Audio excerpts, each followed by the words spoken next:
Tout de suite, le journal en détail. Le président Abdel Fattah el-Sisi s'est entretenu avec le Premier ministre Mostafa Madbouli et le gouverneur de la Banque centrale Tariq Amir. Le porte-parole de la présidence Bassam Radzi a déclaré que l'entretien a porté sur les efforts de la Banque centrale dans le cadre de l'activité du système bancaire et monétaire. À cet égard, le président el-Sisi a donné ses directives afin de poursuivre l'application des mesures pour améliorer les indices économiques et à maintenir la stabilité monétaire et bancaire. Pour sa part, le gouverneur de la Banque centrale a passé en revue les initiatives de la banque pour soutenir les secteurs de l'économie égyptienne afin de lutter contre les répercussions du coronavirus et qui vise à aider les compagnies des différents secteurs à surmonter la situation actuelle ainsi que de fournir tous les besoins du secteur gouvernemental afin de financer le développement. D'autre part, le président el-Sisi a passé en revue les projets nationaux entrepris par le ministère de l'Enseignement supérieur au niveau de la République, notamment la construction des universités gouvernementales, nationales et technologiques, outre des centres et des instituts de recherche. Le président Abdel Fattah el-Sisi a eu un appel téléphonique avec le président tunisien Kais Saïd pour s'enquérir de sa santé à la suite de l'incident du courrier suspect adressé à la présidence tunisienne lui souhaitant santé et du bien-être.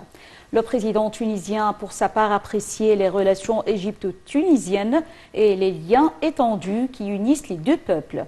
Il a également été convenu, lors de l'appel téléphonique, de poursuivre les consultations et la coordination intensive sur diverses questions arabes et régionales au cours de la prochaine période. La veille, la présidence tunisienne a annoncé la brève hospitalisation de la directrice du cabinet à la présidence, Nadia Akasha, après avoir manipulé mercredi un courrier destiné au chef de l'État, Kais Saïd, et a évoqué une tentative d'empoisonnement.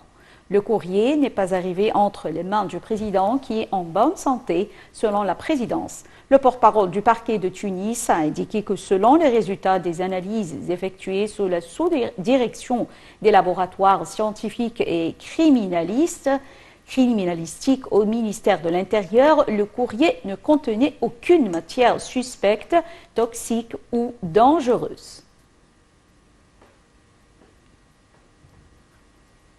Toujours concernant la présidence, le président Abdel Fattah el-Sisi a envoyé des messages aux dirigeants arabes pour exprimer la détermination de l'Égypte de reconduire Ahmed Aboulreit au poste de secrétaire général de la Ligue arabe pour un second mandat de 5 ans. Il a ajouté que l'Égypte attendait le soutien des dirigeants arabes à cette nomination conformément aux dispositions de la charte de la Ligue.